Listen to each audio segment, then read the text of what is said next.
Hello friends, आप सबका स्वागत है। आज आपके साथ एक दुख की खबर शेयर करनी है। यकीनी तौर पर आपको मेरे से ज़्यादा मालूमात होगी, लेकिन जैसा कि आप जानते हैं कि पिछले एक साल से मैं भारतीय रेल्स के जर्नीज़ देख रहा हूँ सत्या भाई के साथ, संदीप भाई के साथ। और भारतीय रेल के माध्यम से हमने भारत की खूबसूरती को बहुत अच्छे से एक्सप्लोर भी किया है। लेकिन आज जो आपके साथ खबर शेयर करने जा रहा हूँ ये बहुत ज़्यादा अफसोसनाक है। और कल शाम से जब से ये खबर सुनाई दे रही है उस वक्त से दिल बहुत ज़्यादा उदास भी है, और उस वक्त से ही दिल कर रहा था कि आपसे इस बारे में बात करूं, क्योंकि पिछले एक साल से भारतीय रेल को देख देख के, भारतीय रेल की शानदार जर्नीज़ देख देख के मुझे सच में भारतीय रेल से बहुत ज़्यादा मोहब्बत भी हो गई है। और मैं बहुत ज़्यादा एक्साइटेड भी रहता हूँ भारतीय रेल को लेके। लेकिन जुम्मे की शाम से एक ऐसी खबर सुनने को मिली है जिसने दिल बहुत ज़्यादा दुखी कर दिया।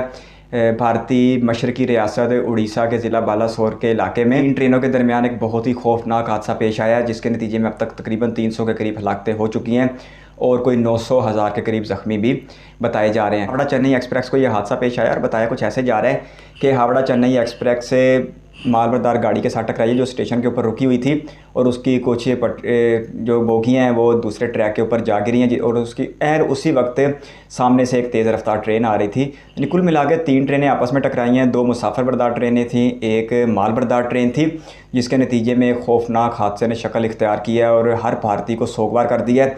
भारत के जो रेलवे मिनिस्टर है वो जाए हादसा पर पहुँचे हैं और हलाक होने वालों के लवाहिकीन के लिए 10 लाख रुपये इमदाद का ऐलान किया है, जबकि ज़ख्मियों के लिए 2-2 लाख रुपए का भी ऐलान किया है। इसके साथ साथ आज भारत में कौमी सतह का एक दिन का यौम सोग भी मनाया गया है। कल रात को भारत के वज़ीर-ए-आज़म नरेंद्र मोदी ने अपने ऑफिशियल ट्विटर अकाउंट से इस हादसे में हलाक होने वालों की और ज़ख्मी होने वालों के लवाहिकीन के साथ इज़हार हमदर्दी भी किया। और आज पाकिस्तान के वज़ीर-ए-आज़म शहबाज शरीफ साहब ने भी तुर्किया में बैठकर पाकिस्तान की पूरी आवाम की तरफ से इस हादसे में ज़ख्मी और हलाक होने वाले के लवाहिकीन के साथ इज़हार हमदर्दी भी की है।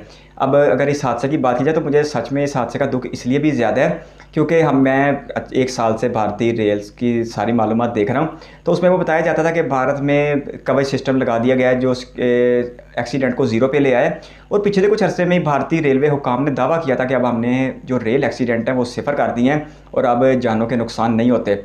लेकिन बस जब बुरा वक्त आया हो तो वो फिर आ ही जाता है। लेकिन वो चाहे हम पर आए, चाहे इंडिया पे, खुदा ना खासा किसी भी मुल्क में आए, तो ये बड़ी तकलीफ़देह बात होती है। और अगर एक ऐसी जगह पर आए और उन लोगों के बीच आए जिनके साथ एक कनेक्शन हो, यानी कि वीडियोस के ज़रिए उनकी रेल को देखा हो, तो फिर ये दुख और भी ज़्यादा बढ़ जाता है। तो बहुत ज़्यादा अफसोस है। और मैं ज़ाती तौर पर भी उन 300 के करीब लगभग लोग जो इस वक्त इस हादसे में हलाक हो चुके हैं, या 900,000 के करीब लोग जो इस वक्त इस हादसे में ज़ख्मी हैं, उन सब की सेहतयाबी के लिए भी दुआ गो।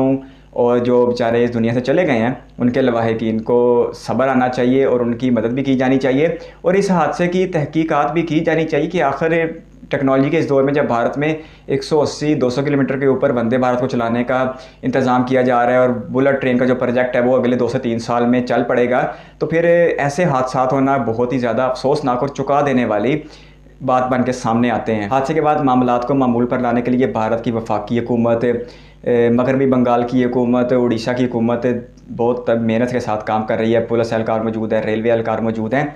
लेकिन हादसा इस कदर बड़ा है कि इसको कई दिन लग जाएंगे सारे मामले को रिकवर करने में। और बहुत अफसोस के साथ कि ये भारत के रेल हादसात में एक बड़ी हैसियत इख्तियार कर लेगा।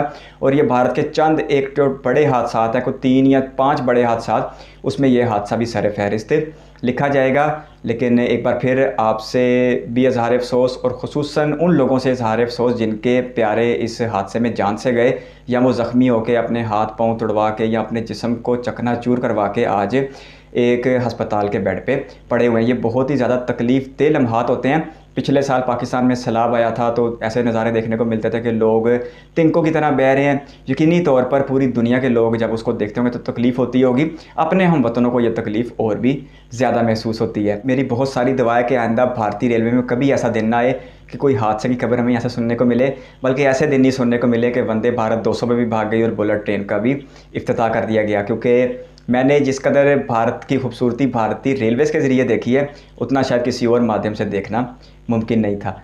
आपका बहुत शुक्रिया।